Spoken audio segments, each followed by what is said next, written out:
শান্তি প্রতিষ্ঠা করবেন।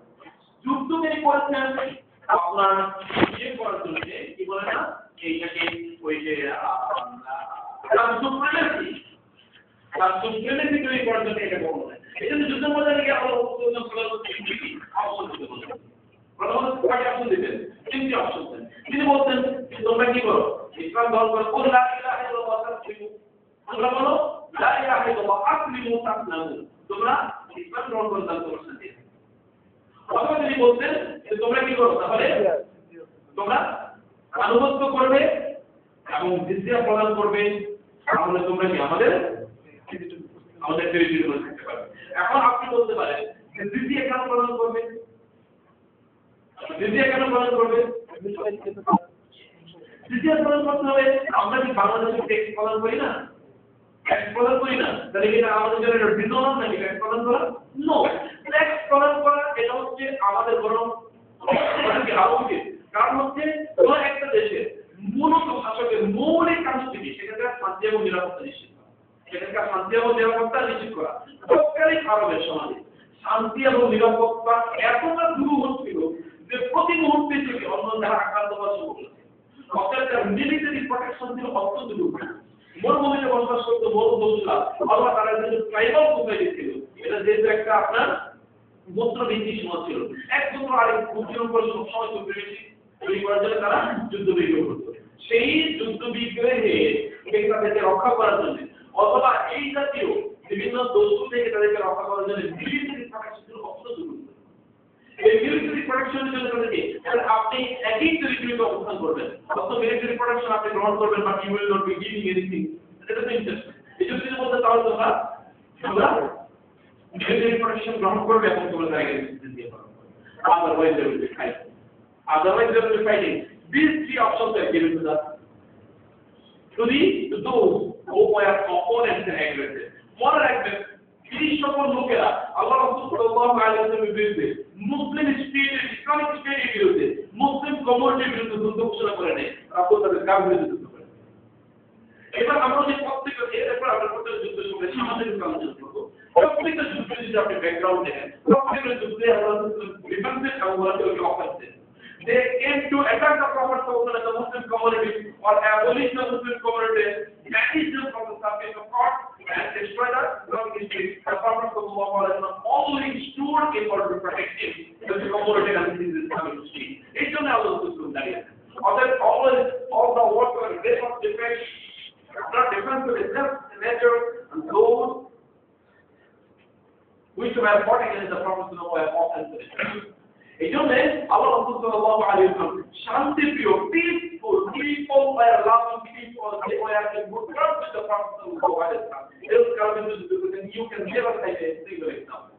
Never you can cite a single example. এরকম কখনোই কোনো ঘটনা নেই। যুদ্ধ করেছেন এবং মুসলমানরা একইভাবে কোনো শান্তিপ্রিয় জাতির বিরুদ্ধে যুদ্ধ করেছিল। অতএব তিনি যেহেতু শত্রুর কাছে গিয়েছেন, শত্রুর কাছে গিয়ে তাকে বললেন যে তুমি ইসলাম গ্রহণ করো, অথবা তুমি এই করো সেই করো, এত সুন্দরভাবে বলা এটা অবলেন আপনার কি এটা পৃথিবীর ইতিহাস সর্বপ্রথম। 2 নম্বর হচ্ছে আপনার এদের বিরুদ্ধে আল্লাহ সাল্লাল্লাহু আলাইহি ওয়াসাল্লামের যুদ্ধের পলিটিকা আমি আলোচনা করব। এরপর হচ্ছে যে আপনার স্ট্যাটিস্টিক্সের কথা বলেছি, যেটা আমরা বললাম যে এগুলো মানে এই পলিসি নিয়ে আল্লাহ সাল্লাল্লাহু আলাইহি ওয়াসাল্লাম যুদ্ধ করেছেন। এবং 3 নম্বর হচ্ছে দেখেন যুদ্ধে যদি আমরা ডেটাগুলো আলোচনা প্রত্যেকটা যুদ্ধ, বিশেষ করে আমরা যদি 7-8টা মৌল যুদ্ধের কথা বলি, প্রত্যেকটা যুদ্ধে আপনি দেখবেন যে তারা আল্লাহ সাল্লাল্লাহু আলাইহি ওয়াসাল্লাম শুধুমাত্র তার কমিউনিটির অস্তিত্ব রক্ষা করার জন্য ছিল। এবার কাউকে বলা হয় যে মুহাম্মদ এটাকে নেগেটিভ ভাবে প্রদর্শন করা হচ্ছে। মুহাম্মদ রূপালী প্রফেট, একজন নবী তুমি শান্তিকামী হবে, অতএব নবী আবার যুদ্ধ করে কি হবে? এইটা আমরা প্রথমে বলেছি যে যুদ্ধের মাধ্যমে শান্তি প্রতিষ্ঠা করতে হবে, যুদ্ধ তার মধ্যে শান্তি প্রতিষ্ঠা হয়। নাহলে কি হবে? নাহলে আপনি অশান্তির কি হবেন? শিকার হবেন। আপনি সম্প্রদায়ের বিরুদ্ধে যুদ্ধ না করে তারা অন্ধকার সেই করবে। মনে রাখবেন, তিনি যেটা প্রতিবাদ করেন না, তাকে শেখার জন্য কি করতে হয়? শেষা হতে হয়। এটা অত্যন্ত গুরুত্বপূর্ণ রুল। তিনি যেই অন্যায়ের প্রতিবাদ করেন, যে অপরাধের প্রতিবাদ করেন না, সে অপরাধের শিকার তাকে কি করতে হবে? নিজেকে করতে হবে। তাকে নিশ্চয়ই অপরাধের শিকার হবে, মানে কেউ না কেউ তার বিরুদ্ধে সে অপরাধ করে, অপরাধ তার কি কেউ সবার তার বিরুদ্ধে বলার মতো কেউ থাকবে না। এবং ইয়েতে আপনার জার্মানিতে ঠিক একই ঘটনা ঘটেছে। জার্মানিতে ইহুদিদেরকে দমন করার পূর্বে ওইখানে কিন্তু আর অন্যান্য যে সকল দলগুলো ছিল ওই সকল দলগুলো আছে তখন তারা বলছে আরে আমাদের কি হবো, অন্যদের নিজেরা বলছে আমাদের নিজেরা ওই ওই তিন ব্যক্তির মতো, যে তিন ব্যক্তি এক ব্যক্তি আখের খেত থেকে আখ ছিল না, এই ঘটনা মনে আছে আপনাদের? হ্যাঁ, চোরের গল্প। কিন্তু চুরি করে একজনের আখের খেত থেকে আখে, একজনে হিন্দু আর একজনে খ্রিস্টান, একজনে মুসলমান। এবার যে জায়গাটা কি আখের খেতটা জমিটা সেও হচ্ছে মুসলমান, সে এসে প্রথমে ওই যে মুসলমান এবং খ্রিস্টান এই তিনজনের বলতো তোমরা কেন আখ খাইছো, এবং তিনজনের তো একজন তারা তো ইউ লাগবে, এই তিনজনের যদি বলে তিনজনের এক এক ধরে তারা পিটাবে, অতএব সে তো তিনজন যেতে পারবে না। এবার স্টুডেন্ট নিল যে একজন সে প্রথমে ওই মুসলমান এবং খ্রিস্টানের বলল ভাই তোমরা তো আমাদের ধর্মের জাতি, আমি মুসলমান তুমি মুসলমান, আর এই খ্রিস্টান আপনাদের ধর্মের একজন নবীর অনুসরণ করে, আমরা নবীর অনুসারী, আমরা কিন্তু এক করছি, এটা তো হিন্দু, এটা কোনো আপনাদের ধর্ম অনুসরণ করো, ও আমার খেতে রাখতে হবে, তোমরা খাইতে খাইতে পারো আমার ধর্মের লোক, আমার সাথে কে তো খাইতে পারে, অত মহানাকে তুমি আমি পিটাবো, ঠিক আছে তোমার ডাক্তার করে কারে পিটে শেষ। এখন মুসলমানদের বলতেছে কানে কেন ভাই তুমি আমার ধর্মে, এ তো একই ধর্মের বটে, এই তো আপনার ধর্ম কিন্তু খ্রিস্টান, ও তো খাইতে পারবে তুমি খাইতে পারবে, ও কেন খাবে, মুসলমান তেমন আছে ঠিক আছে কানে রাগ করা করো আমি তারে কোনো পিঠে তারে এবার কি সহায় দিতে, এবার বলে বেটা তুই আমার ধর্মের মধ্যে তুই কেন শেখাইতে পারো না, অর্থাৎ আপনি এই অপরাধের প্রতি বা আমিও এটা হচ্ছে নেগেটিভ কথা, কিন্তু এখান থেকে একটা লেসন আছে, কোন অপরাধের জন্য যদি আপনি প্রতিবাদ না করেন তাহলে ইউ উইল বি ভিকটিম। এবং জার্মানিতে একই ঘটনা, আগে অন্যান্য নিম্ন পর্যায়ের ব্যবস্থা করে কি বলতে গেছে এটা বলতে আরে আমাদের সকলে যখন কথা কাছে তখন আর কাউকে বুঝতে পারে নাই কার পক্ষে দাঁড়ানো, আর কেউ নাই তার পক্ষে দাঁড়ানো হতো, তখন আর তার পক্ষে দাঁড়ানো হতো কেউ নাই। এই জন্য আমাদের দেশে রাজনৈতিক চিন্তা দেখতে এরকম আবার অমুকের লোকের মাধ্যমে অমুকের লোকের মাধ্যমে তোমাদের আমার নেই, আমার কোনো কিছু নেই, তখন তোমার এই যে দেবো তখন আর কেউ দাঁড়াবে। অর্থাৎ একই অপরাধের জন্য যদি আমরা কালেক্টিভলি কোনো ইয়ে না করি তাহলে আমাদের কোন সম্মুখীন হতে হবে। আল্লাহ সাল্লাল্লাহু আলাইহি ওয়াসাল্লাম এই শান্তি প্রতিষ্ঠা করার জন্য এই জাতীয় যত অপরাধ ছিল সকল অপরাধের বিরুদ্ধে সমাবেশ করতেন, যুদ্ধ করতেন, যত ব্ল্যাক ছিল সকল ব্ল্যাকের বিরুদ্ধে, যত ড্রাগ ছিল সকল, যত ইনজাস্টিস ছিল সকল ইনজাস্টিস ছিল। আপনারা মনে থাকবে মক্কা বিজয় কেমন করেছিল জানেন আপনারা? হুদায়বিয়া সন্ধি ছিল মক্কা বিজয়ে, এরপরে মুসলমানদের সাথে এখন করেছে কি চুক্তি, কিন্তু সংবাদ আসলো যে বনু বকর কি করেছে, বনু গোদামকে আক্রমণ করে, এবং আক্রমণ করে কয়েকজনের হত্যা করেছে, অনেকজনকে উদ্ধার করেছে, বাকিরা পালায়। এবং ওই আক্রমণে কিছু সহযোগিতা ছিল ইসরায়েল এবং আরো অন্যান্য কি ইসরায়েলের বাবুল জেলে ছিল ইসরায়েল, পরে তিনি মুসলমান হয়েছেন রাদিয়াল্লাহু তাআলা আনহু। এরকম অনেকের ইনজুরি এই বন্ধুতার এক বিজয়ী রাষ্ট্রপতি বলে দিয়ে বলেন যে আমাদের উপরে আক্রমণ করেছে, আপনাদের সাথে আমাদের সন্ধি চুক্তি, কিন্তু আমাদেরকে আক্রমণ করেছে। আল্লাহ তো বলতে পারতেন তোমরা তো মুসলমান না, কোনো মুসলমান না, তোমরা যা করা করো, তোমরা আমার মা। কি করলেন? ওদেরকে রক্ষা করার জন্য তিনি চলে আসেন, ওদেরকে রক্ষা করার জন্য তিনি মক্কা চলে আসেন। এবং মক্কা আলটিমেটলি কি দেখেন ডার্কনেসের বিরুদ্ধে যদি আপনি যুদ্ধ করেন, ইনজাস্টিসের বিরুদ্ধে, তাহলে তার positive you will reach the positive result. একটা एग्जांपल বলি, আরেকটা एग्जांपल আপনাদের মনে থাকবে স্পেন আপনাদের বিরুদ্ধে বলছিল, স্পেন ফ্রান্স জার্মানি এবং আপনার ইতালি, এই জায়গাগুলো মিলে যিনি সম্রাট ছিলেন, আমি এখনই তার নামটা ভুলে গেছি, আমার মনে পড়ছে না, সেই সম্রাটের মেয়েকে রডালি কি করলো, রডালি তৎকালীন রাজা রডালি কি করলো, তাকে কিডন্যাপ করলো, এবং কিডন্যাপ করে বললো যে স্পেন আমার হাতে তৈরি হবে না, তোমার মেয়েকে আমি ছাড়বো না, এই করবো সে করবো।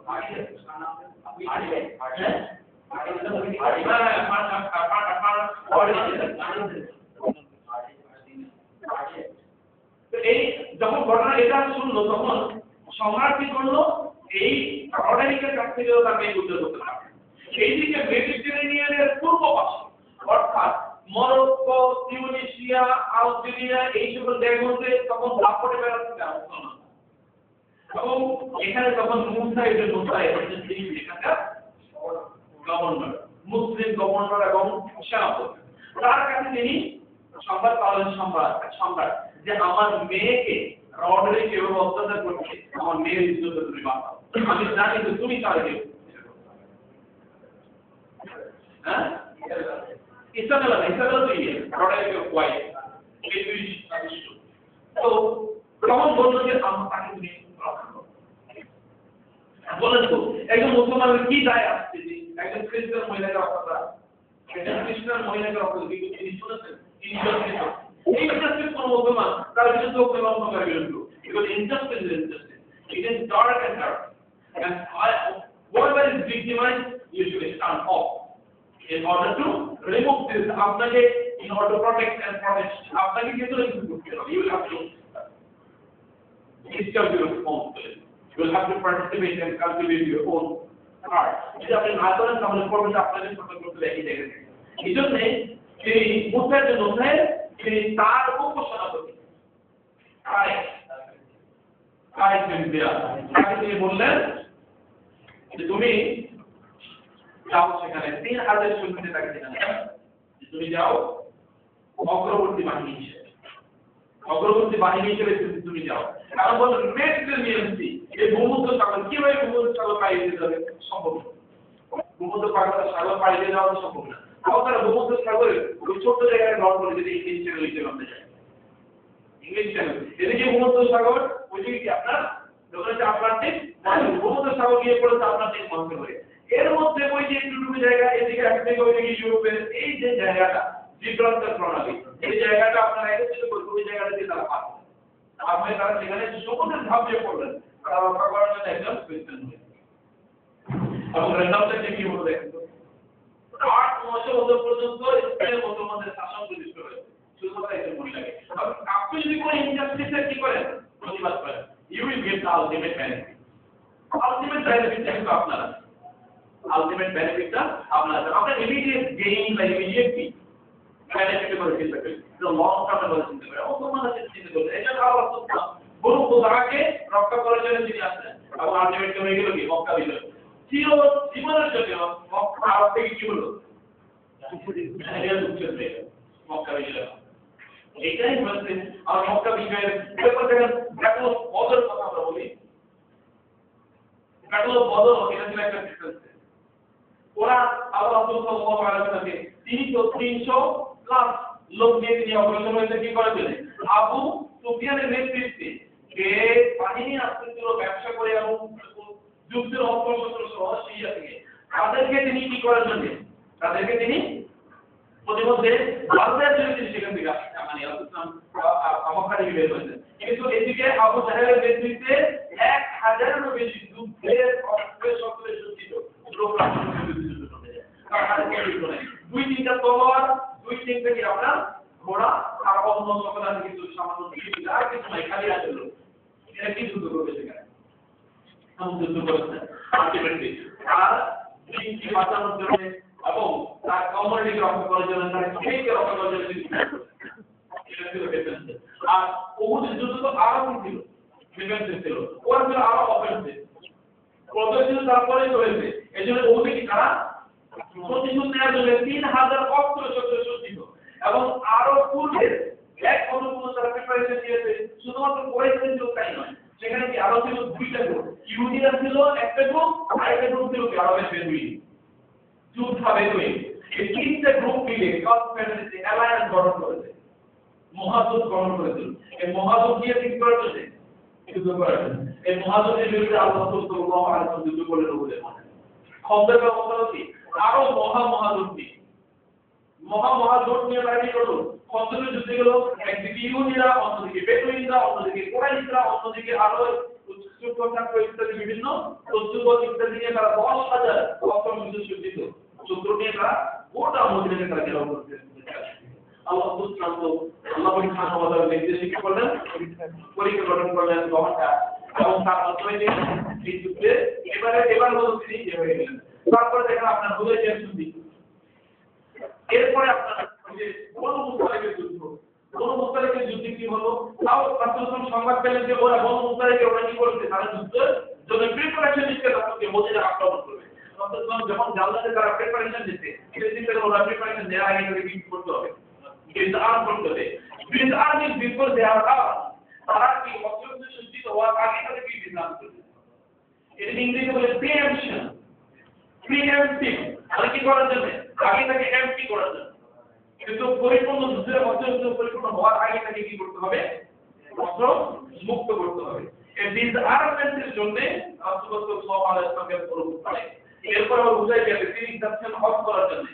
তিনি হজ করতে যাচ্ছেন অস্ত্র শস্ত্র ছাড়া, এই লোকগুলো ওরা বাধ্য তারা কোনোভাবে হজ করতে দিতে তারা দিতে হজ করতেই তারা দিতে তাদেরকে দেবেন অনুমতি না। অথচ এই হজের মৌসুমে 4 মাস, এই 4টা মাস ছিল নিষিদ্ধ, আর সকল লোকের জন্য 4 মাসে যুদ্ধ বিগ্রহ নিষিদ্ধ। এবং যে দেশে কি কারা এসে খাওয়া করতে পারবে, অ্যাক্সেস অফ মুসলিম দেবার নট গিভেন তারা। এর লাগে প্রত্যেকে হিন্দু খ্রিস্টান বৌদ্ধ সকলেই কি করতে পারবে, রাজনীতি করতে পারবে, শুধুমাত্র ভালো মুসলমান রাজনীতি করতে পারবে, শুধু আপনি ভালো মুসলমানদের রাজনীতি করতে পারবেন না, অন্য যেই কিছু কি করতে পারবে, অন্য ধর্মীয় কার্যকলাপ পালন করতে পারবে।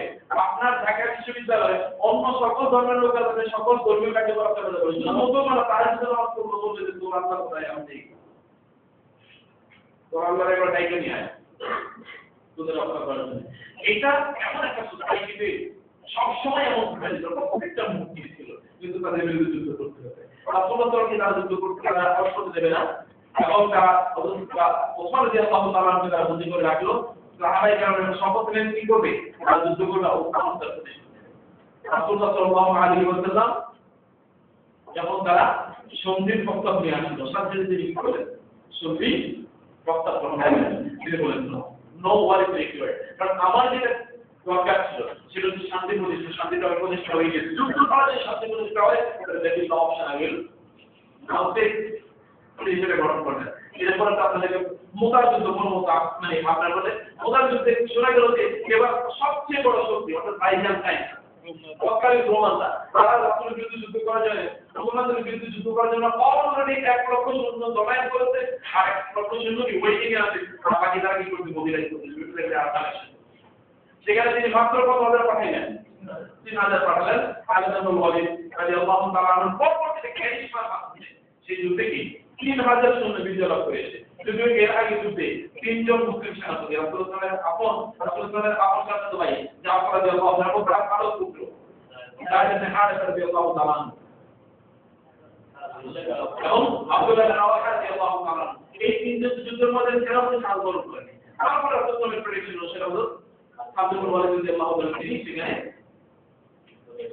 যুদ্ধ তখন সেখানে আপনার বিভিন্ন একটা স্ট্র্যাটেজি নিয়ে এটা আমরা আলোচনা করবো, যুদ্ধ নিয়ে যখন আলোচনা করবো সেখানে আমরা বলবো তিনি সেখান থেকে গিয়ে করেন। ওটা মোতাবেক তারপরে মক্কা বিজয় করতে আগে বললাম আপনাদের হুদাইবিয়ার সন্ধি যুক্ত হলো যে এখন থেকে আরবের যেই কোনো পুত্র কি করতে পারবে, এই দুইটা শক্তি এখন এই দুই শক্তির সাথে থেকে তারা চুক্তি করতে পারবে। বনু বকর করলো কুরাইশের সাথে, বনু কোজা করলো মুসলমানদের সাথে, কিন্তু বনু বকর মনে করলো যে আমি তো কুরাইশের সাথে এখন আমরা চুক্তি করতে আমার অধিকার পাওয়ার সাথে অতএব এখন এর আগে যেহেতু বনু কোজার উপর আমাদের বিভিন্ন গ্রুপ ছিল, সেই জন্য আমরা তাদের উপরে প্রতিশোধ নেব। রাতের অন্ধকারে আঘাত করলো, বহু রূপে অবগত করলো, তারা গিয়ে রাসূলকে যখন বলবো, রাসূল দেখলেন যে অন্যায় হয়েছে এবং আমার কি একটা অ্যালায়েন্স, আমার যে গ্রুপ, এই গ্রুপের একটা অংশ গ্রুপের অতএব তিনি এটা করবেন, নলেজ করলেন, তিনি বললেন তোমরা যাও এবং যুদ্ধ ঘোষণা করলো মক্কাবাসীদের।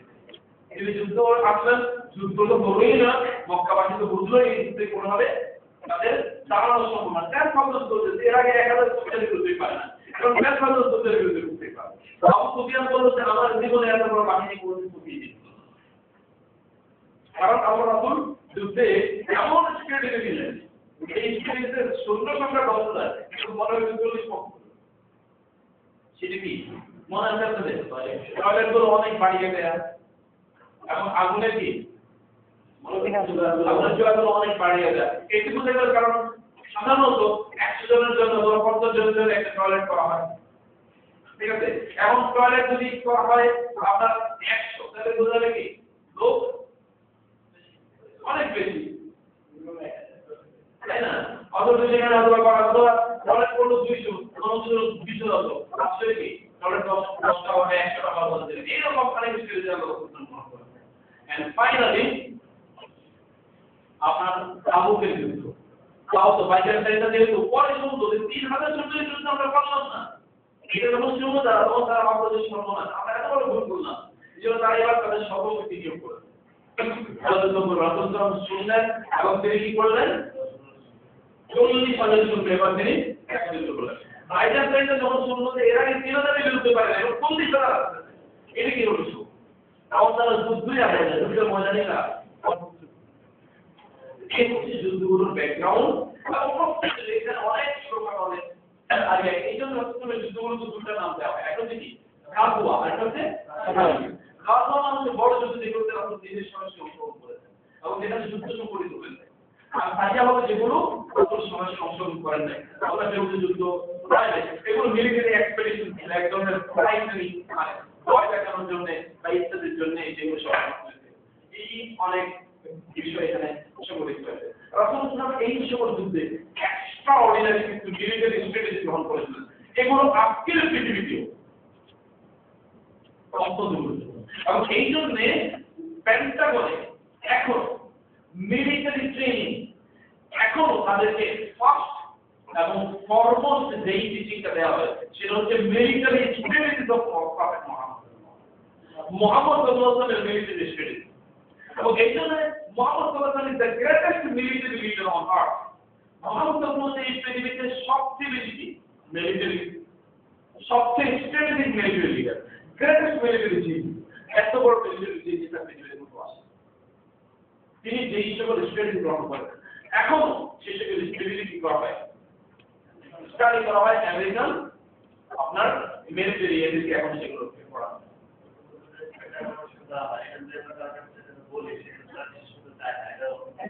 আপনি এখনো পেন্টাগনে যদি তাদের ওয়েবসাইটে যান আপনি এখনো দেখবেন তাদের মডিউলগুলো আছে এবং সর্বশেষ তাদের মডিউল আপনার এখন থেকে 6-7 মাস আগে যখন তারা এগুলো নিয়ে ওয়ার্ল্ড বিভিন্ন নিউজ পেপারগুলোতে এসেছিল সেখানে তাদেরকে এই আপনার শিক্ষাটা হচ্ছিল এবং সেখানে রাষ্ট্রীয় মিলিটারি স্ট্র্যাটেজিগুলো সেখানে তাদেরকে এই কনফারেন্স এবং সেখানে এগুলো নিয়ে কিছু বিতর্ক তৈরি হয়েছে সর্বশেষ যে ট্রেনিং এর বিষয় আছে আপনি সেখানে গেলে মিলিটারি যে মডিউলগুলো আছে মডিউলগুলো আপনাদের ট্রেনিং যে আপনার স্ক্রিপ্টগুলো আছে সেই স্ক্রিপ্টগুলো এখন দেখা যাবে যে তাদের কি করতে ওদেরকে শেখা যাবে এটা এই জন্য এখনো রাসূলুল্লাহ মিলিটারি লিডার হিসেবে এখনো এই পৃথিবীতে super most and supremely successful military leader হিসেবে এখনো এত বড় একটা শক্তি তিনি প্রতিষ্ঠা করেছেন অথচ হতাহতের সংখ্যা এত কম এটা কিভাবে এটা সম্ভব এগুলো এখনো জানার বিষয়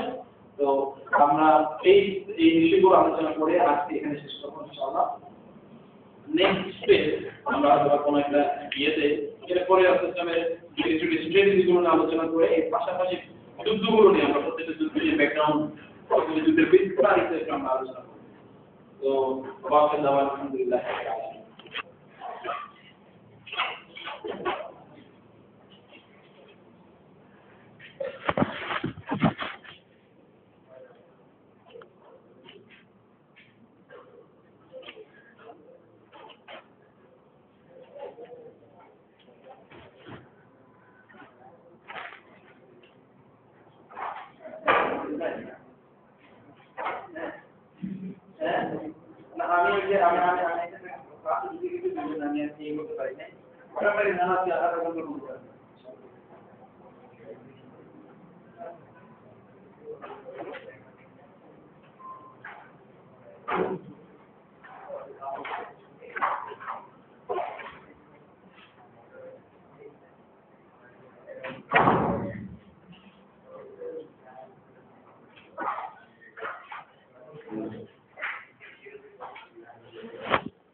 হ্যাঁ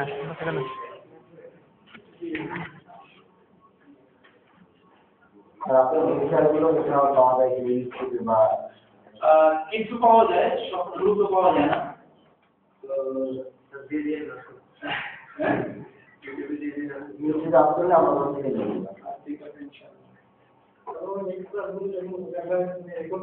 আমার সেটা যদি সম্ভব হয়। Thank you. আমি আসলে আগে একটা সেশনে আমি আসতে পারিনি, সরি। কি কারণে যেন আমি আসলে যে প্রফেসরের সেই কারণে আমি ভাবতে পারিনি যে পরিস্থিতি আপনাদের ইয়ে হবে। আর খুব মন খারাপ ছিল, ওই জন্য আমি বের হইনি, সরাসরি ওইখানে জানা যায় আমি ভাবিনি যে সেখানে আর কি হবে, কিন্তু ওই জন্য মোবাইল টোবাইল অফ টফ করা আমি চেক করে নিই। কিন্তু পরে আমি শুনছি যে আপনার ছিলেন, কনভারসেশন করবো আমি ইনশাআল্লাহ। একেবারে যুদ্ধগুলো নিয়ে আমরা একেবারে সবাই ডিসকাশন করবো, তিন চারটা সেশনে যদি আপনাদের সময় থাকে।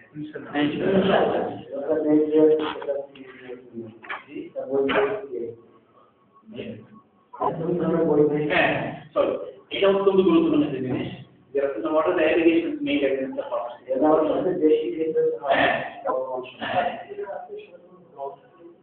ও আলহামদুলিল্লাহ,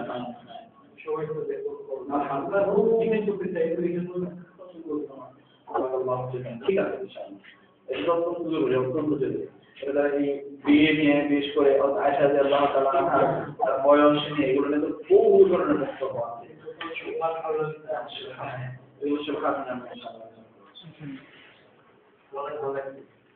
Thank you.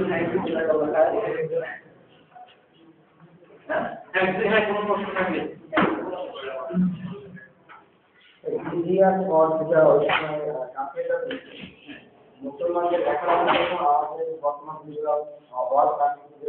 সবাইকে দিতে হয়, মুসলমানদের আলাদা ছিল কিনা?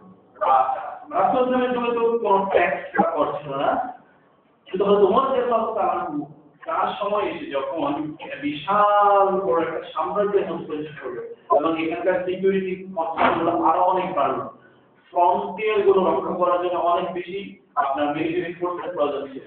শত্রু অনেক বেড়েছে এবং তাদের গুপ্ত বা প্রকাশ্য আক্রমণের সংখ্যা অনেক বেড়ে গেছে। তখন তোমার শুরু করেছে এবং মডার্ন যে প্যাকেজিং সিস্টেম এর মূল কনসেপ্ট কিন্তু এবং তার ফিজিক্যাল পলিসি, ওমর রাদিয়াল্লাহু ফিজিক্যাল পলিসি আধুনিক যুগের অত্যন্ত গুরুত্বপূর্ণ ভূমিকা পালন করতে ফিজিক্যাল পলিসি। এবং এখানে আপনি দেখবেন যে মাইকেল এইচ হার্ট, সে যখন এক হার্ট 100 অত্যন্ত আপনার কি বলে সাকসেসফুল ইনফ্লুয়েন্সিয়াল পিপল রিচ করেছিলেন ওমর রাদিয়াল্লাহু তাআলা নাম দিয়েছিলেন। এই জন্য কারণ ওমরের পলিসিগুলো এখনো পৃথিবীতে বিশেষ করে financial policy and administrative policy আপনাকে বলে রিপাবলিকান ডেমোক্রেটিক পলিসিগুলো তো অত্যন্ত গুরুত্বপূর্ণ। আসলে যুগে যেহেতু এটা সীমাবদ্ধ ছিল এবং সেখানে আপনার জাকাত সিস্টেম ছিল, ফলে এটা অতটা প্রয়োজন হয় না। পরবর্তীতে এসে আপনার রাষ্ট্রীয় ব্যবস্থাপনার কারণে এটা হয়েছে এবং ওনাদের মধ্যে এরকম ট্যাক্সেশন সিস্টেম চালু করা যায়। আসলে যুগে তো আপনার এছাড়াও এর জন্য অনেকগুলো ছিল যে আপনার জাকাতের বাইরে গনিমতের মাল ইত্যাদি অনেকগুলো আপনার সিস্টেম ছিল, সেগুলো থেকে বহু সম্পদ আসতো, সেগুলো থেকে এই ব্যবস্থা পালন করতেন। কিন্তু ওমর রাদিয়াল্লাহু তাআলা যে আপনার সিস্টেম করলেন, ট্যাক্সেশন সিস্টেম করলেন, কিন্তু আসলে যদি একটা সিস্টেম ছিল যে খারাপ, ওসর এবং খারাপ, ওসরের সিস্টেম ছিল খারাপ সিস্টেম, মানে জমির ট্যাক্স সেটা ছিল। তো পরবর্তীতে ওমর রাদিয়াল্লাহু তাআলা সেই ফর্মাল ট্যাক্সেশন বা বিজনেস কমার্শিয়াল ট্যাক্স এটা পরবর্তীতে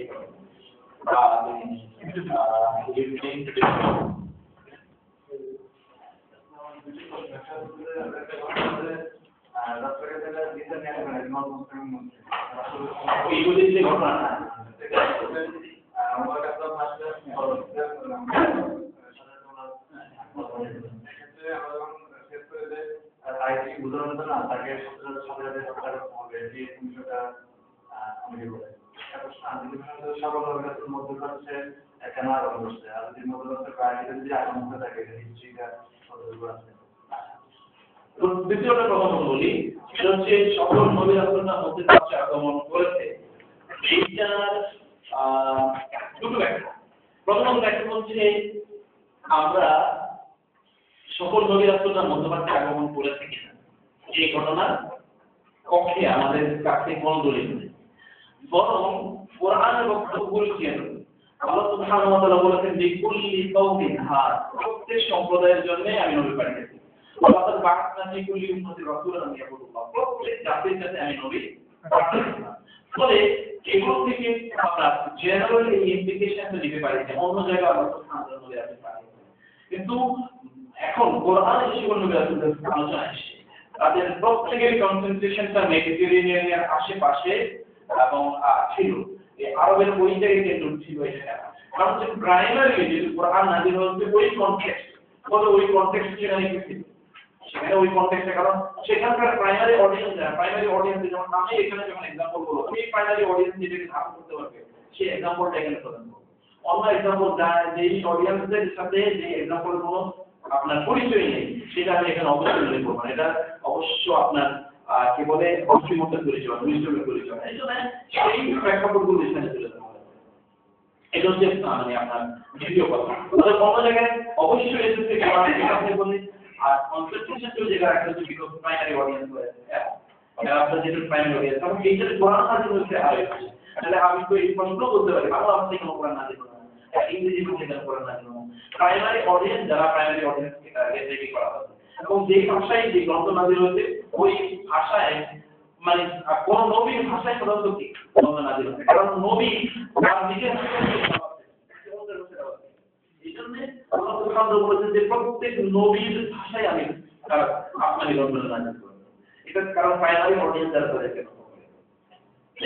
আর দুই নম্বর হচ্ছে ওমর রাদিয়াল্লাহু তাআলা তাকে হত্যা করেছেন সেই বিষয়টা এখানে তৎকালীন যে সমাজ ব্যবস্থা ছিল সেই সমাজ ব্যবস্থার কনস্ট্রাকশনের দিক দিয়ে তাকাই তাহলে দেখবো যে তখন কিন্তু আপনার এই যে হত্যা বা ইত্যাদি সম্পর্কে তখনও আপনার অ্যাডমিনিস্ট্রেটিভ সেটা পরিপূর্ণভাবে তৈরি হয়। এটা হচ্ছে প্রাথমিক যুগের ঘটনা। আর দুই নম্বর হচ্ছে রাসূলুল্লাহ সাল্লাল্লাহু আলাইহি ওয়াসাল্লাম কিন্তু মানে এটা বোঝার কথা বলতে মানে প্রাথমিক দিকে মুনাফিকদের যখন আপনার এরকম রাজনৈতিকভাবে তাদের ইয়ে তৈরি হয়, আর না হলে তো আল্লাহ সুবহানাহু ওয়া তাআলা এই কথা বলতেন কি বলবো ওয়াইনে কাকা মানে আব্দুল্লাহ ইবনে উবাই এবং অন্যান্যদেরকে হত্যা করতেন। এই অ্যাডমিনিস্ট্রেটিভ এই পলিটিক্যাল করে আর দুই নম্বর হচ্ছে এই মুহূর্তে আমি যেটা বলছি আমি এই বিষয়টাকে আরো পরে ভেবে আমরা আলোচনা করবো।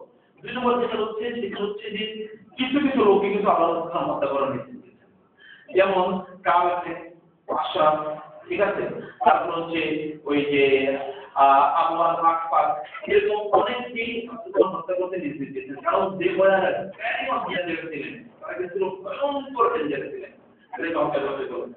ওমর রাদিয়াল্লাহু তাআলা ঠিক এইরকম একটি ডেঞ্জারাস এলিমেন্টকে হত্যা করেছে, কিন্তু তারপরও রাসূলুল্লাহ কিন্তু তার বিরুদ্ধে কি কথা বলার এবং তার বিরুদ্ধে অ্যাকশন নেওয়ার জন্য রাসূলুল্লাহ কি আল্লাহ সুবহানাহু ওয়া তাআলা কোরআন আয়াত নাযিল করে বলেন যে ওমর তাকে হত্যা করতে সে ছিল মুনাফিক এবং ডেঞ্জারাস এলিমেন্টকে হত্যা করা বৈধতা আল্লাহ সুবহানাহু ওয়া তাআলা বলতে থেকে আপনারা কি করতেন।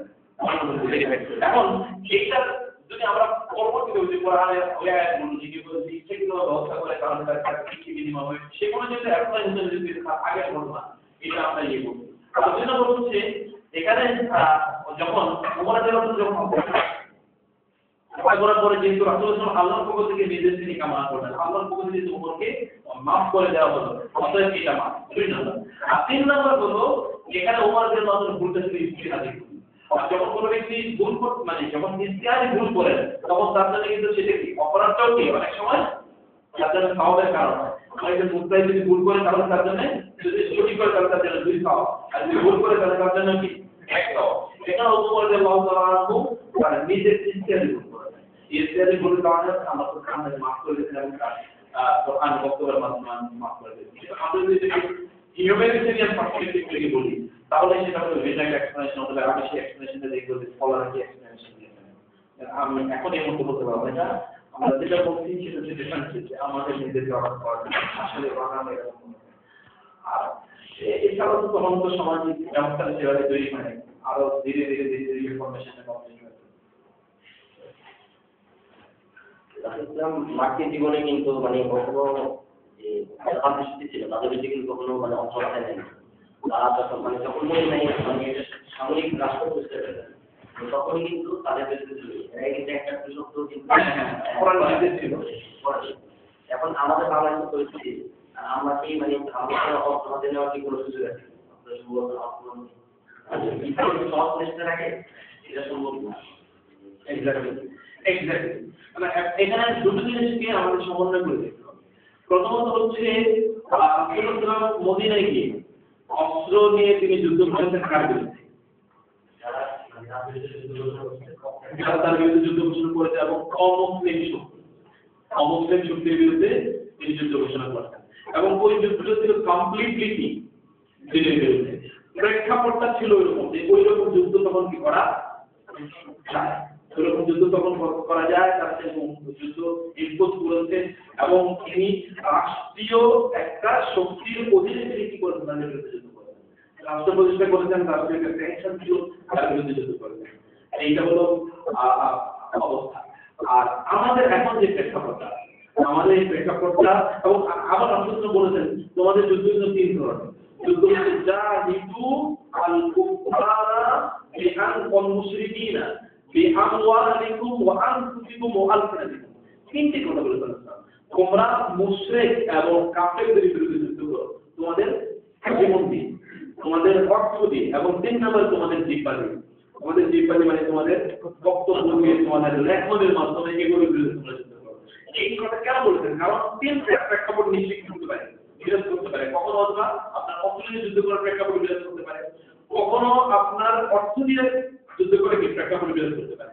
তিন নম্বরে কখনো হয়তো কলম দিয়ে বা মুখ দিয়ে বক্তব্য দিয়ে যুদ্ধ করার প্রেক্ষাপট বিরোধ করতে পারে। এই প্রেক্ষাপটে আপনি যেটা সম্ভব সেই প্রেক্ষাপটে আমরা সেটা করব। কারণ আমরা এখানে কিন্তু একটা প্রতিষ্ঠিত রাজনৈতিক শক্তির বিরুদ্ধে যুদ্ধ করছি, আমরা কি একটা অপ্রতিষ্ঠিত রাজনৈতিক শক্তি। আমরা তো রাষ্ট্রীয় অ্যাপারেটাস আমাদের মাঝে নাই, উইদিন দ্য স্টেট এরকম যুদ্ধ করা যায়।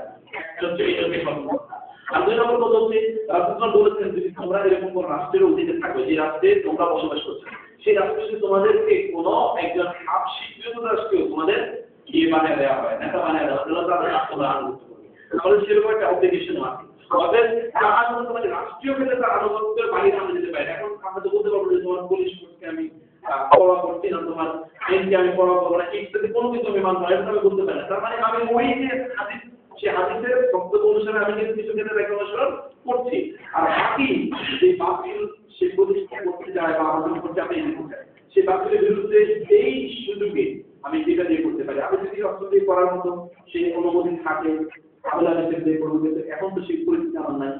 আর দুই নম্বর হচ্ছে যদি সেটা দিয়ে না পারি তাহলে আমার অর্থ দিয়ে করবো, যদি সেটা দিয়ে আমি না পারি তাহলে আমার কলম দিয়ে আমার চিন্তা দিয়ে আমি করবো। যেইভাবে না করা যায় সেটা দিয়ে একমাত্র ভাষা, অস্ত্রই একমাত্র অল্টারনেটিভ, অস্ত্র একমাত্র অল্টারনেটিভ না। আর তাছাড়া সেটা একমাত্র কি অত্যন্ত গুরুত্বপূর্ণ। আমার যদি অস্ত্র ক্ষতির কারণ হয় তাহলে সেটা আমি পরিষ্কার করার কোনো বিধান আমাদের কারণ কেন জানেন? কারণ ওইটা আমার দায়িত্বের মধ্যে পড়ে। আমার দায়িত্বের মধ্যে শুধু এটুকু পড়ে যে আমি তার জিনিসটা বুঝতে করার জন্য কি করলাম, এই চেষ্টাটা অ্যাকর্ডিং টু মাই নিড তোমরা আল্লাহকে তোমাদের সামর্থ্য অনুসারে করো। আমাদের সামর্থ্য অনুসারে কি আল্লাহকে আমরা ভয় করবো। আমাদের সামর্থ্যের বাইরে আপনার মনে প্রশ্ন করবেন না যে তোমার সামর্থ্য এটা ছিল না তারপরে যদি জ্ঞানাটি করবেন, এটা আমার সামর্থ্যের মধ্যে যতটুকু আছে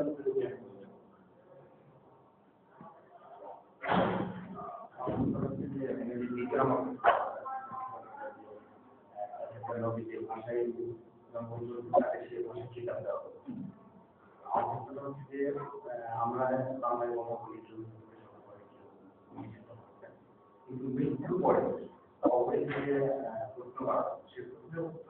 আমরা কি ভাষায় আর জান্নাতের ভাষাটা আসলে কি ভাষা হবে, আমাদের জন্য কি বাংলা ভাষা হবে নাকি টোটাল করার জন্য কি আরবি ভাষা হবে? অনেক ধন্যবাদ। একটা হাদিস আছে, এই হাদিসের জন্য বলতে ওহিবুল আরাবিয়াতে বিসালাত, আমি তিনটা কারণে আরবি ভাষা শিখতে চাই। এটা হচ্ছে কি আমার ভাষা আরবি, আর আরবি কাজ হচ্ছে এবং কি জানাতে ভাষা আরবি, হাদিসটা দুই নম্বর কথা হচ্ছে আল্লাহ সুবহানাহু ওয়া তাআলা যেহেতু কি তিনি সকল ভাষা স্রষ্টা, তিনি যদি মৃত্যুর পরে আমাদের ভাষা জ্ঞানটা মৃত্যুর পর আমার কোনো আমি এখন যে এরকম থাকবো না, টোটাল ট্রান্সফরমেশন সব পরিবর্তন হয়ে যাবে না, আমার অবয়ব পেছনে থাকবে না। কারণ হাদিসের বক্তব্য অনুসারে এক একটা দান হবে উঠতে পারে না, এবং হাদিসের অনুসারে যে ফল হবে এক একটা ফল হবে বিশাল বিশাল বড়। তাহলে আমি এতটুকু পেটে তো অত বড় ফল নিয়ে আসতে পারবো, তাই না? আর আমাদের শুধু স্ট্রাকচার এত বড় দাম হবে না, দাম নামে যারা যাবে তাদেরকে সব কিছু কল্পনা করা হয়। তাহলে স্ট্রাকচারটা কি হবে? এবং আপনারা বলেছেন না আসলের মজাটা সব থেকে আদমের শুরুতে কি হবে? আদমের শুরুতে উঠবে না, আদমের শুরুতে 60 হাত লম্বা হবে। তাহলে স্ট্রাকচার তখন পরিবর্তন হয়ে যাবে। স্ট্রাকচার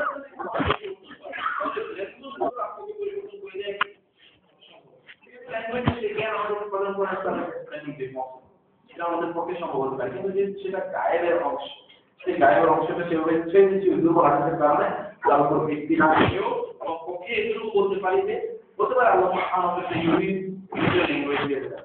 আর এখন ধরেন আমরা এখন যে পৃথিবীতে বসবাস করছি প্রায় তো ল্যাঙ্গুয়েজ প্রায় একরকম হয়ে যাচ্ছে না, এখন তো প্রত্যেক ধরেন প্রায় ইংরেজিতে কথা বলে অথবা কি আরবিতে কথা বলে। আপনি নন আরবদের যদি স্টুডেন্ট আরবিতে কথাবার্তা বলতে কোন এক সময় তো আমাদের এখানকার ভাষাও কি প্রায় আরবি, তাই না?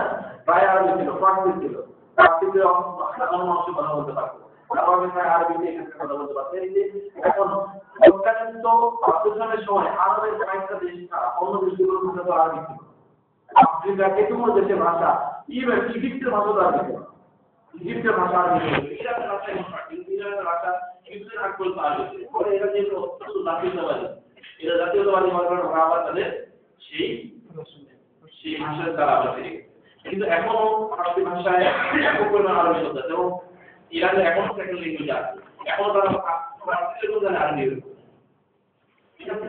তো সেজন্য আল্লাহ সুবহানাহু ওয়া তাআলা করতেই পারে, সেটা থেকে যদি কোনো একটা ভাষা শিখে নেন যে এরা সকলে একই ভাষায় কথা বলতে পারে, আর না হয় ভিন্ন ভাষা বলতে পারে, কিন্তু একই ভাষায় দিয়ে দেওয়া এটাই আপনার স্বাভাবিক, এটা হওয়ারই সম্ভাবনা, এটা হওয়ারই কথা।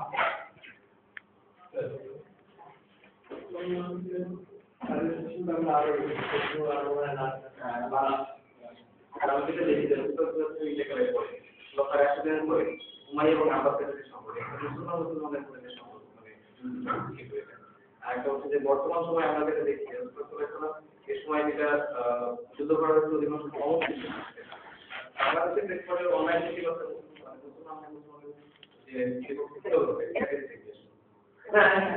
অনেক অনেক ধন্যবাদ। উমাইয়া এবং আব্বাসীদের যে যুদ্ধ, সেটা আনফরচুনেটলি সেটা তখন আপনাকে দুনিয়া তখন প্রাধান্য পেয়ে গিয়েছে, তখন দুনিয়া প্রাধান্য পেয়ে গিয়েছিল, ক্ষমতা তখন কি মৌলিক আকার ধারণ করেছিল এবং যে খেলাফতের যে মৌলিক নীতিমালা, সেই নীতিমালার মধ্যে আছে মমতাটা থাকে না, এইটা একটা মৌলিক কারণ। কিন্তু মনে রাখতে হবে আব্বাসী এবং মানে উমাইয়ারা তারা কিন্তু তখনও পর্যন্ত তাদের শুধুমাত্র ক্ষমতা যে ইয়েটা মানে ক্ষমতার যে গ্রহণ অথবা ক্ষমতাটাকে তোলা, এই জায়গাতে তৈরি প্রবলেম ছিল, কিন্তু তাদের সামাজিক ব্যবস্থা পরিপূর্ণভাবে ইসলামিক। সামাজিক ব্যবস্থা কিন্তু কোনো প্রবলেম ছিল, যেমন ধরেন তাদের প্রধান কাজী মানে তাদের প্রধান বিচারক কারা ছিল, পরপর মুসলিম পণ্ডিতরা ছিল, তাদের সন্তানদেরকে তারা পড়াতো কাদের দিয়ে পরপর মুসলিম পণ্ডিতদেরকে তারা ডেকে এনে পড়াতো। অনেকে পড়াতে যেমন আহমদ ইবনে হাম্বল, আবু হানিফা, ইমাম শাফি, ইমাম বুখারী এগুলোকে পড়াতো, বলতেন না আপনাদের সন্তানকে পড়াবো না, তাদেরকে বিভিন্ন কি আপনার পজিশন মিনিস্ট্রি অফার করা হবে না, এগুলো আপনাদের এমনকি যখন পলিটিক্যাল অ্যাডমিনিস্ট্রেশনটা করা ছিল, কিন্তু অন্য সবকিছুই রয়েছে, সামাজিক ব্যবস্থা, মানুষের ইসলামিসিটি, আপনার ওই যে আপনার কি বলে যে এই যে প্রশাসন এটাকে বলে যে আপনার গভর্নমেন্ট জুডিশিয়াল সিস্টেম, এগুলো সবকিছু ইসলামিক। কিন্তু মানে যখন আপনার ক্ষমতাটা যখন মৌলিক হয়ে যায় তখন এরকম আপনি ক্ষমতা নিয়ে তো আপাতের মতো বৈজ্ঞানিকাই বলে তাই না? হযরত ওমর ইবনে আব্দুল আজিজ রাহমাতুল্লাহ আলাইহি তিনিও কি আপনার এই যে খেলাফতের যে সিস্টেম সেভাবে কি তিনি খলিফা হয়েছেন? তেমন না। কিন্তু তিনি এসে কি করেছেন? ওইভাবে এসে তিনি তার মৌলিক যত কাজ সকল কাজ তিনি সম্পাদন করেন। তো তাকেও তো ওইরকম লোকেরা তাকে খলিফা মানে তাই না? তাকে তো অনেক খলিফা মানে আছে সেই উমাইয়াদের লোকেরা খলিফা মানে। তো ফলে এই মানে পাওয়ার ট্রান্সফার এই বিষয়টা সেখানে আছে। পাওয়ার ট্রান্সফারটা সেখানে অতটা ক্যাপ মানে আপনার কি বলে আপনার ট্রান্সপারেন্সি না এবং সেটা অ্যাকাউন্টের উপর ভিত্তি করা হয় না। অন্য সকল internal dynamics all of those are কি সামাজিক ব্যবস্থা কোনো ওইরকম অবদান ছিল অনেক মানে দিয়েছে।